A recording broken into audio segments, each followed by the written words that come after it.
Good morning, students. So today we are going to start fourth lesson of history. इतिहास का जो चौथा lesson है आज हम लोग स्टार्ट करने वाले हैं 1857 का स्वतंत्र युद्ध. ओके, सो स्टूडेंट्स, इसके पहले कुछ लेसन सोनिया मैम ने आपको एक्सप्लेन किए हैं. देन अगेन मैंने एक्सप्लेन किया है. थर्ड लेसन जो एंडिंग पार्ट है वो again I am continuing the explanation. Okay, continue में आपको एक्सप्लेन करूँगी. हो सकता है कि ऑफलाइन में कोई और टीचर आपको मिल जाए जब स्कूल ओपन होगा. कोई बात नहीं, मैटर ये करता है कि टीचर्स आपको क्या सिखा रहे हैं वो आपको सीखना है, कोई भी टीचर रहे. ओके, प्रॉपर तरीके से. और जो थर्ड लेसन के मैंने आपको क्वेश्चन आंसर्स भेजे हैं वो आपको प्रॉपर तरीके से कॉपी में लिख लेना है. सो आप लोग एग्ज़ाम दे रहे हो, लेकिन एग्ज़ाम के बीच में मैं क्या करूँगी, ये जो फोर्थ लेसन है जो कि हमारे इस मंथ का लास्ट लेसन है, कोर्स में होना चाहिए. सो मुझे ये एक्सप्लेन करना होगा, बट इसके जो क्वेश्चन आंसर्स है मैं आपको एग्ज़ाम के बाद दूंगी ताकि आप लोग एग्ज़ाम के बाद प्रॉपर तरीके से उसको लिख सको. अभी एग्ज़ाम के टाइम में आपको पूरा फोकस एग्ज़ाम में करना है और जो भी सब्जेक्ट रहेगा उसको आपको लर्न करके प्रॉपर तरीके से एग्ज़ाम देना है. ओके, सो हम लोग शुरू करते हैं फोर्थ लेसन. 1857 दैट मीन्स 1857 ईस्वी में अंग्रेजी सत्ता को बुरी तरह से आघात पहुंचाने वाला भारत में एक बड़ा युद्ध हुआ. यह युद्ध अचानक नहीं हुआ. इसके पूर्व भी भारत में अंग्रेज़ों के विरुद्ध अनेक संघर्ष हुए थे. 1857 ईस्वी के युद्ध की व्याप्ति और उसकी पृष्ठभूमि को ध्यान में रखकर स्वतंत्रवीर सावरकर ने जिस पुस्तक में इस युद्ध को प्रस्तुत किया, उस 1857 के स्वतंत्र समर का स्वतंत्र युद्ध जिसका है मराठी में पुस्तक ने कालांतर में अनगिनत क्रांतिकारियों को अंग्रेज़ों के विरुद्ध लड़ने की प्रेरणा दी. ओके, हिस्ट्री के थर्ड लेसन में हमने देखा किस तरीके से अंग्रेज़ों ने भारत के एक एक पार्ट को अपने कब्ज़े में किया. उसके बाद नए नए तरीके के जो नीति हैं, पॉलिसीज़ हैं, उन्होंने नए नए कानून हैं उन्होंने इंडिया में लागू करना स्टार्ट किया, जिसके कारण भारत के बहुत सारी चीज़ें जो हैं उनका पतन होने लगा था. भारत की जो कृषि व्यवस्था है वो भी ह्रास होने लगा था. एंड देन जो उद्योग धंधे पहले से चले आ रहे थे इंडिया में तो वो भी एक तरीके से बंद होने लगे थे. लेकिन कुछ अच्छी चीज़ें भी उन्होंने की थी. उन्होंने ट्रांसपोर्टेशन, कम्युनिकेशन फैसिलिटीज़ इस्टेब्लिश किए थे, है ना. उन्होंने स्थापना की थी उन चीज़ों का जिसका फ़ायदा हम भारतीयों को भी मिला था. लेकिन अब भारतीयों को भी समझ में आने लगा था कि कोई एक विदेशी जो है हमारे देश में क्यों रूल करेगा, क्यों राज करेगा, हम उनके गुलाम क्यों बने रहेंगे हमारे अपने ही देश में. तब जाके कुछ भारतीय ने जो है अंग्रेज़ों के विरुद्ध में संघर्ष करना स्टार्ट किया. उन्होंने युद्ध घोषित कर दिया अंग्रेज़ों के विरोध में. सो जो कि 1857 में हुआ था. और इस 1857 में अगर हम जीत जाते अंग्रेज़ों के विरुद्ध तो हो सकता है कि उस टाइम में हमारा कंट्री फ्री हो जाता, जो कि 1947 में हुआ था. दैट मीन्स 1947 में जो हमको फ्रीडम मिला था तो वो 1857 में ही मिल जाता. लेकिन ऐसा नहीं हुआ, हम उस युद्ध में हार गए. तो उसके क्या रीज़न थे, वो युद्ध किस तरीके से किया गया था, किन किन लोगों ने उसमें भाग लिया था, और ये हम उस युद्ध में क्यों हार गए थे, जिसका रिज़ल्ट ये हुआ कि और 100 सालों तक ब्रिटिशर्स ने, अंग्रेज़ों ने हमारे ऊपर राज किया. ओके, तो उस 1857 के स्वतंत्रता युद्ध के बारे में डिटेल में हमको इस लेसन में समझना है. 1857 ईस्वी के पूर्वकालिक युद्ध दैट मीन्स 1857 के पहले इंडिया के डिफरेंट पार्ट्स में लोगों ने किस किस तरीके से अंग्रेज़ों के विरुद्ध में संघर्ष किया. भारत के जिन स्थानों पर अंग्रेज़ों की सत्ता स्थापित हुई वहाँ के लोगों को अंग्रेजी शासन के दुष्प्रभावों को झेलना पड़ा.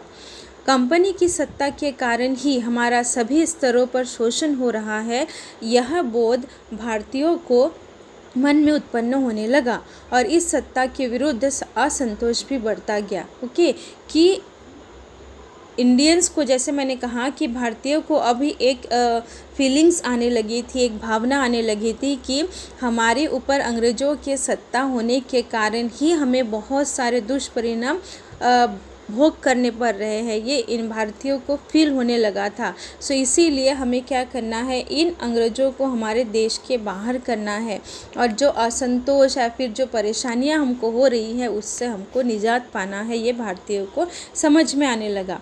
किसान और साधारण लोग अब कंपनी सरकार के कार्यकाल में कंगाल हो गए। जैसे थर्ड लेसन में हमने देखा था किस तरीके से अंग्रेज़ों ने किसानों के लिए नए नए कानून बना दिए थे। जो कर है, टैक्स है, वो टैक्स किस तरीके से उन्होंने उनके ऊपर थोपना स्टार्ट कर दिया था और अगर कोई किसान टैक्स नहीं भर पाता तो उसकी ज़मीन को कंपनी जो है वो जब्त कर लेती थी, है ना। तो जिसके कारण भारत के बहुत सारे किसान जो है वो कंगाल हो गए थे और किसान या फिर कृषि ही भारत का बैकबोन था, जो कि अगर भारत का बैकबोन ही टूट जाएगा तो भारत का जो आर्थिक स्थिति है तो वो किस तरीके से बर्बाद हो जाएगा, वो समझ में आने लगा था लोगों को।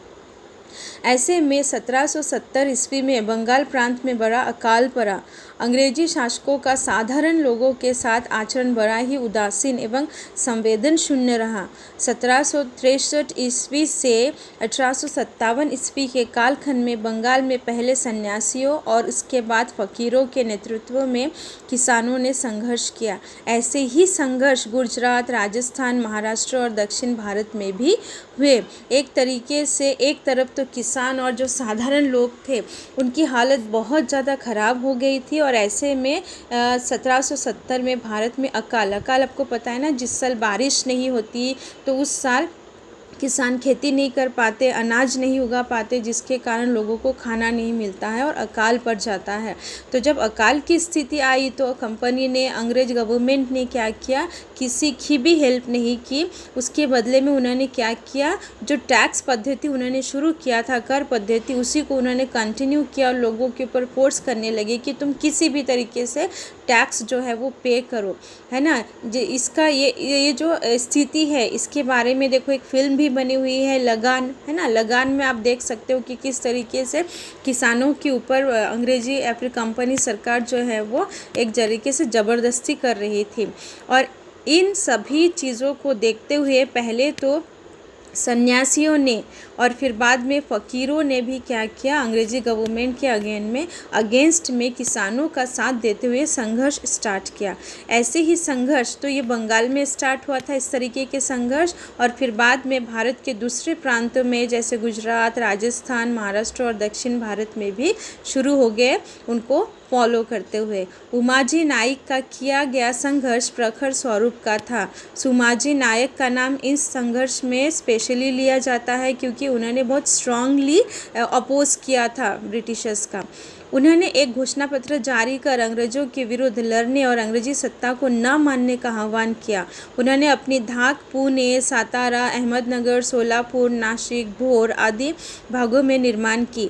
1832 ईस्वी में कंपनी सरकार ने उमाजी नाइक को बंदी बनाया और उन्हें पुणे में फांसी दी गई। ओके, महाराष्ट्र में स्पेशली जो संघर्ष हुए थे उस टाइम में, तो उसमें उमाजी नायक का नाम स्पेशली लिया जाता है। उन्होंने कम्प्लीटली और स्ट्रांगली ब्रिटिश गवर्नमेंट के रूल को मानने से इनकार कर दिया और वो संघर्ष करते हुए सिर्फ एक ही प्लेस में नहीं रहे बल्कि पुणे, सातारा, अहमदनगर, सोलापुर, नासिक और भोर, इन सभी प्रांतों में उन्होंने संघर्ष किया, लोगों को अपने साथ में लिया। जब ब्रिटिश गवर्नमेंट ने देखा कि अगर ये ऐसा ही कंटिन्यू करता रहा तो हमारा जो है वो इस प्रांत में रहना मुश्किल हो जाएगा, तो उन्होंने क्या किया, उमाजी नाइक को बंदी बनाया और उनको फांसी दे दी गई। डायरेक्ट ना उनके ऊपर सुनवाई हुई, ना किसी तरीके का कोई भी उनकी तरफ ये किया गया, बल्कि डायरेक्ट उनको फांसी दी गई ताकि दूसरे डर जाए और संघर्ष करना बंद कर दे। भारत में आदिवासी और वन्य जनजातियों ने भी अंग्रेजी सत्ता को चुनौती दी। इन जनजातियों की आजीविका वन की संपत्ति पर चलती थी। अंग्रेजों ने कानून द्वारा उनके अधिकारों पर वज्रपात कराया। परिणामत बिहार और छोटा नागपुर परिसर के कोलम, ओडिशा के गोंड, बिहार में संथालों ने अंग्रेज़ों के विरुद्ध प्रखर संघर्ष किया। तो भारत के बहुत सारे प्लेसेस में आदिवासी लोग रहते हैं, है ना। जो पहाड़ी इलाके हैं, जो जंगल के प्रदेश है, तो वहाँ पे आदिवासी लोग रहते हैं। और आदिवासी लोग वन में रहते हैं, जंगल में रहते हैं, और जंगल में पाए जाने वाले जो भी चीज़ें हैं वो उनके ऊपर ही उनका जीवन चलता है। लेकिन अंग्रेजी गवर्नमेंट ने क्या किया, जैसे ही उनके हाथ में वो प्लेसेस आए, उन्होंने जंगल काटने शुरू कर दिए, जंगल में पाए जाने वाली चीज़ों को अपने लिए यूज़ करना शुरू किया, जिसका असर जो है वो वहाँ रहने वाले आदिवासी लोगों के ऊपर हुआ, जिसके कारण आदिवासी लोगों ने भी क्या किया, अंग्रेजी सरकार के विरुद्ध में संघर्ष स्टार्ट किया। तो जिसमें कुछ स्पेशल आदिवासी लोगों के नाम दिए हुए हैं, जैसे बिहार और छोटा नागपुर जो प्लेस है, वहाँ पे कोलम आदिवासी के लोग रहते हैं, उड़ीसा के गोंड लोग, गोंड आदिवासी ग्रुप, और फिर बिहार में संथालों ने भी संघर्ष किया। महाराष्ट्र में भील, कोली, पिंडारियों ने अंग्रेजों के विरुद्ध कड़े संघर्ष किए, तो कोंकण में फोन, सावंत और अंग्रेजी सत्ता को चुनौती दी। 1857 ईस्वी के पूर्व देश के विभिन्न भागों में कुछ जमींदारों और रियासतदारों ने भी प्रखर संघर्ष किया। तो 1857 के संघर्ष के पूर्व इस तरीके से भारत के डिफरेंट प्लेसेस में डिफरेंट लोगों ने अपने तरीके से अंग्रेजी सत्ता के विरोध में संघर्ष किए, और अंग्रेजी सत्ता को, सरकार को मानने से उन्होंने इनकार कर दिया।